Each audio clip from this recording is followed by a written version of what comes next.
right. And with that breath, Did we record that? I think we recorded that breath. Alright. Now then, we pick up So back where we left off. The Valar destroyed a tomb now, except for the muddy vaults and caverns that are far underneath it. Mm-hmm. And they couldn't find Sauron. Yep.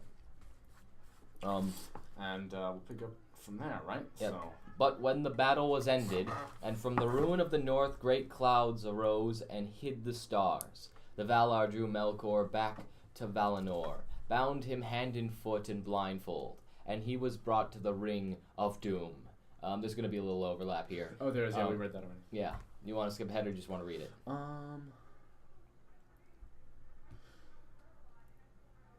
I think we should read the next paragraph. Yeah. So not this one, but the next one. Okay. Then again the Valar were gathered in council, and they were divided in debate. For some, and of those Ulmo was chief, held that the Quendi should be left free to walk as they would in Middle-earth, and with their gifts of skill to order all the land and heal their hurts. Thought that was Alduin's job, but the most part feared for the Quendi in the dangerous world amid the deceits of the starlit dusk, and they were filled moreover with the love of the beauty of the Elves, and desired their fellowship. At last, therefore, the Valar summoned the Quendi to Valinor, there to be gathered at the knees of the power of the light of the trees forever. Spelled with two words this time. And Mondos broke his silence, saying, "So it is doomed." From this summons came many woes that afterwards befell, but the Elves were at first unwilling to hearken to the hearken to the summons, for they had as yet seen the Valar only in their wrath as they went to war, save Orome alone, and they were filled with dread. Therefore Orome was sent again to them, and he chose from among them ambassadors, who should go to Valinor and speak for their people. And these were Ingwe, Finwë, Elwë, who afterwards were kings, and coming they were filled with awe by the glory and majesty of the Valar, and desired greatly the light and splendor of the trees. Then Orome brought them back to Cuvinin, and they spoke before their people, counseled them to heed the summons of the Valar, and remove into the west.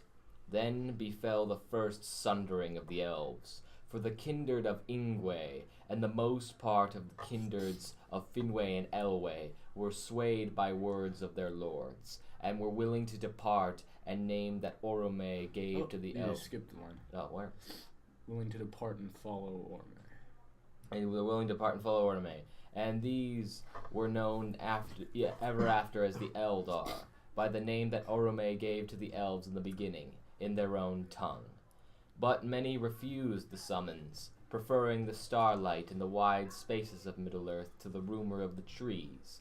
And these are the Avari, the unwilling, and they were sundered in that time from the Eldar, and met never again until many ages were past. The Eldar prepared now a great march from their first homes in the east, and they were arrayed in three hosts. The smallest host and the first to set forth was led by Ingwe, the most high lord of the Elvish race. He entered into Valinor and sits at the feet of powers, and all elves revere his name. But he came never back nor looked upon Middle-earth again. The Vynar were his people. They were the fair elves. The Vanyar? Well, yeah. They are the fair elves, the beloved of Manwë and Varda, and few among men have spoken with them. Next came the Noldor, a name of wisdom, the people of Finwë. They are the deep elves, the friends of Aule, and they were renowned in song, for they fought and labored long and grievously in the northern lands of old. The greatest host came last. They are named the Teleri,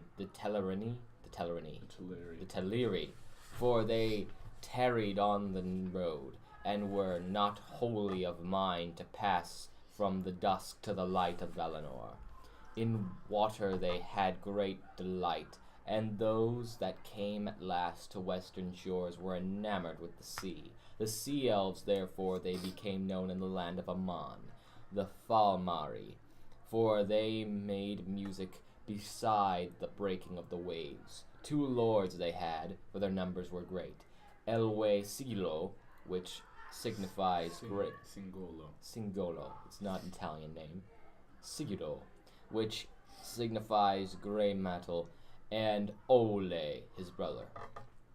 These were the 3 kindreds of Eldalier,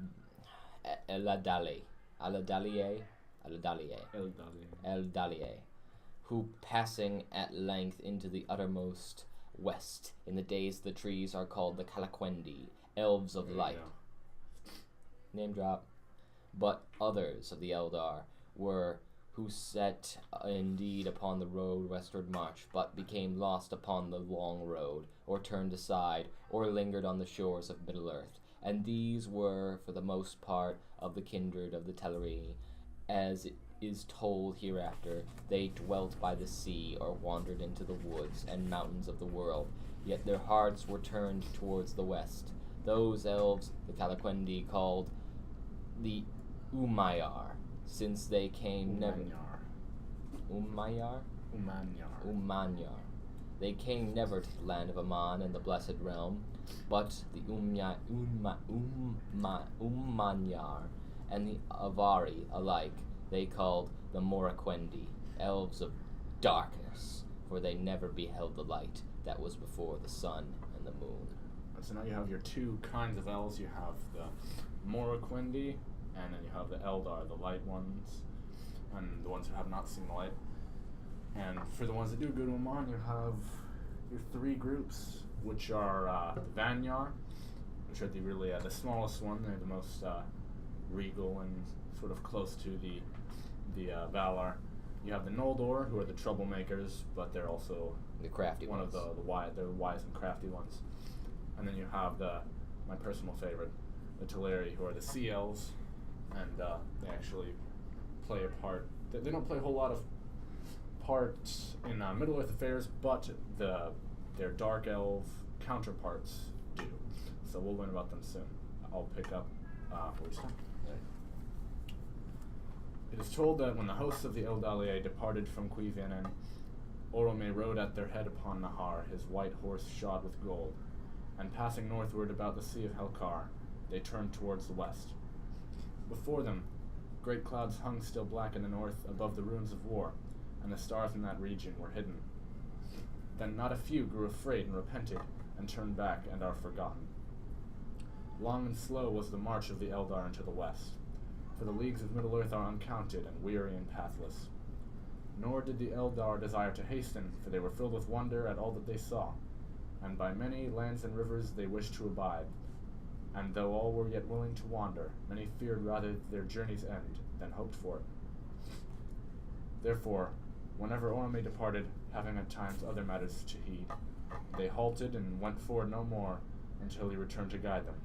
And it came to pass, after many years of journeying in this manner, that the Eldar took their course through a forest, and they came to a great river, wider than any that they had yet seen. And beyond it were mountains whose sharp horns seemed to pierce the realm of the stars. This river, it is said, was even the river which was after called Anduin the Great, and was ever the frontier of the westlands of Middle-earth. But the mountains were the Hithaglir, the towers of mist upon the borders of Eridor. Yet they were taller and more terrible in those days, and were reared by Melkor to hinder the riding of Orome. And those are the Misty Mountains, which you hear quite a lot about in Lord of the Rings. Now the Teleri abode long on the east bank of that river, and wished to remain there, but the Vanyar and the Noldor passed over it. And Orome led them into the passes of the mountains. And when Orome was gone forward, the Teleri looked upon the shadowy heights and were afraid. Then one arose in the host of Olwe, which was ever the hindmost on the road. Lenwe he was called. He forsook the westward march, and led away numerous people southwards down the great river, and they passed out of knowledge of their kin until long years were past. Those were the Nandor, and they became a people apart, unlike their kin, save that they loved water and dwelt most besides falls and running streams. Greater knowledge they had of living things, tree, herb, bird, and beast than all other elves. And after years, Denethor, son of Lenwë, turned again west at last, and led a part of that people over the mountains into Beleriand ere the rising of the moon. At length, the Vanyan and Noldor came over the Ered Luin, the Blue Mountains, between Eriador and the westernmost land of Middle-earth. So Eriador is bordered by Ered Luin on the west and Misty Mountains on the east, and that's basically, where the Shire and Rivendell and a lot of the early events of the Fellowship of the Ring take place. And all this land to the west, which is where the first stage is mostly happens, this is all gets destroyed at the end. Spoiler. But this is where most of the first stage is taking place. All right. Between Eriador and the westernmost land of Middle-earth, which the elves after named Beleriand, and the foremost companies passed over the Vale of Sirion, and came down to the shores of the Great Sea between Drengist and the Bay of Balar. But when they beheld it, great fear came upon them, and many withdrew into the woods and highlands of Beleriand. Then Orome departed, and returned to Valinor to seek the counsel of Manwë, and left them. And the host of the Teleri passed over the Misty Mountains, and crossed the wide lands of Eriador, being urged on by Elwë Singolo, for he was eager to return to Valinor and light that he had beheld. And he wished not to be sundered from the Noldor, for he had a great friendship with Finwë their lord. Thus, after many years, the Teleri also came at last over Ered Luin into the eastern regions of Beleriand. There they halted and dwelt a while beyond the river Gelion. End of chapter 3. So this is setting up the Sindar, and Thingol is actually Elwë Singol, who will later become known as Thingol, and he'll be leader of the Sindar. So we get to learn about this. Now a very short chapter. Chapter 4 is quite a page turner, because you turn only one. All right, you can pick up. All right. Melian was a Maya of the race of the Valar. She dwelt in the gardens of Lorien, and among all his people there were none more beautiful than Melian, nor more wise, nor more skilled in songs of enchantment. It is told that the Valar would leave their works, and the birds of the Valinor their mirth, that the bells of Valmar were silent, and foundations ceased to flow, where at the mingling of the lights Melian sang in Lorien. Nightingales went always with her, and she taught them their song. And she loved the deep shadows of the great trees. She was akin before the world was made to Yavanna herself.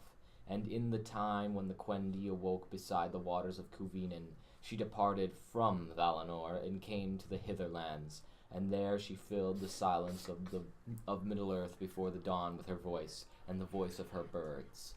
Now when the journey was at its end, as has been told, the people of the Teleri rested long in the East Beleriand, Beleriand?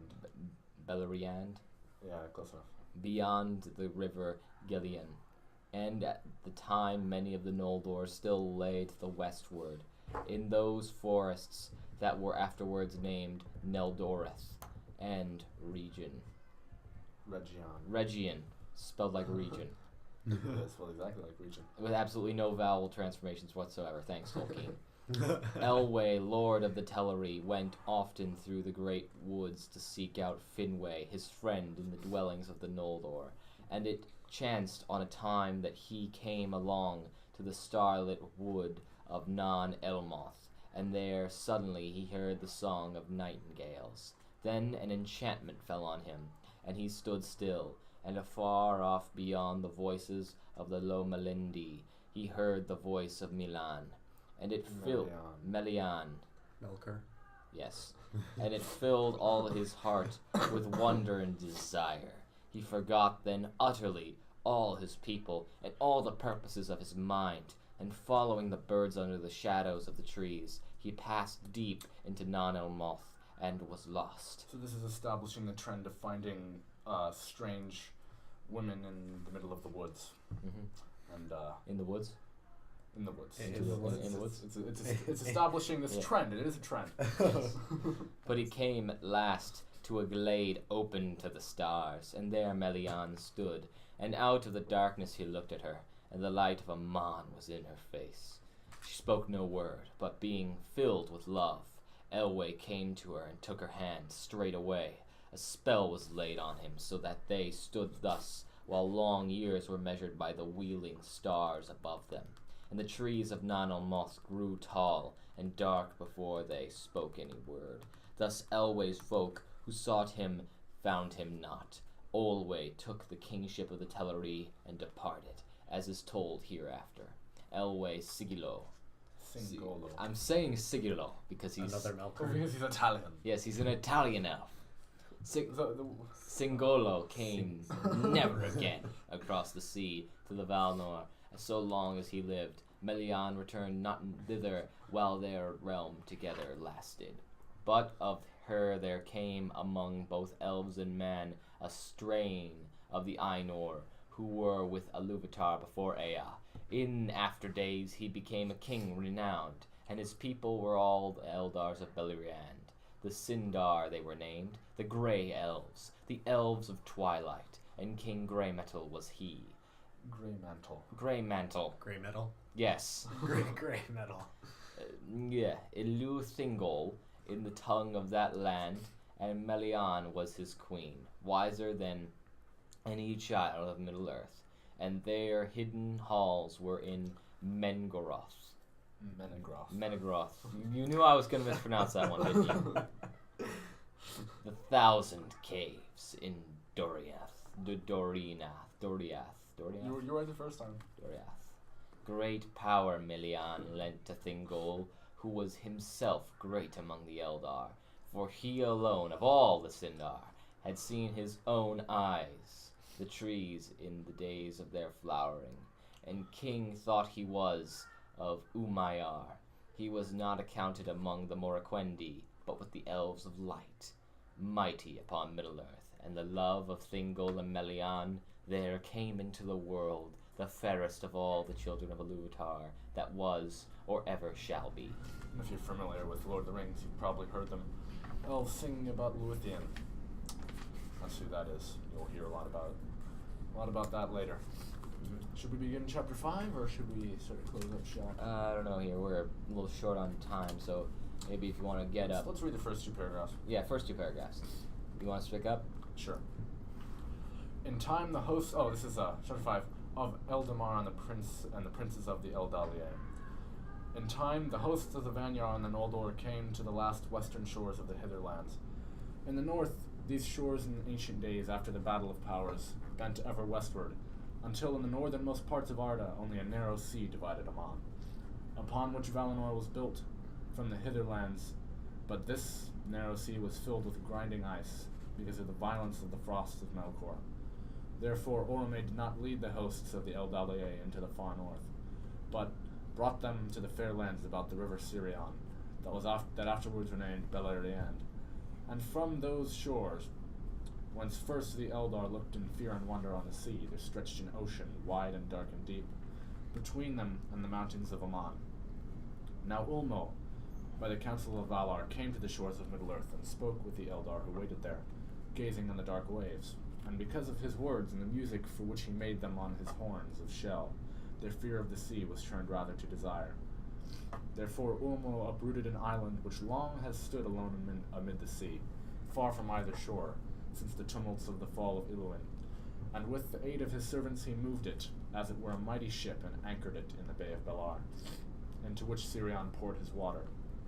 Then the Vanyar and the Noldor embarked upon that isle, and were drawn over the sea, and came at last to the long shores beneath the mountains of Aman. And they entered Valinor and were welcomed into its bliss. But the eastern horn of the island, which was deep grounded in the shoals off the mouths of Sirion, was broken asunder, and remained behind, and that, it is said, was the Isle of Belar, to which afterwards Osse often came. So, the Noldor and the Vanyar had departed to Valinor, but the Teleri are still behind, and we'll learn about them next time. Next time on the Silmarillion, we're going to learn more about the elves, and then absolutely nothing will go wrong. What about Melkor? Nothing ever goes wrong. Nothing will go wrong. For 3 ages. Nothing will go wrong. Nothing will go wrong for like 2.5 more ages. 2.5. The only thing that goes wrong is Soren. Oh yeah. Soren. Soren is Soren. still there. Soren makes the forbidden nose ring that is planted into the nasal cavity of Nasal cavity. Yes, the nasal I cavity. think you're getting ahead of yourselves here. Yes. You're getting ahead of yourself with forbidden rings. Yeah. His name. He took the name Stephen, bringer of bling.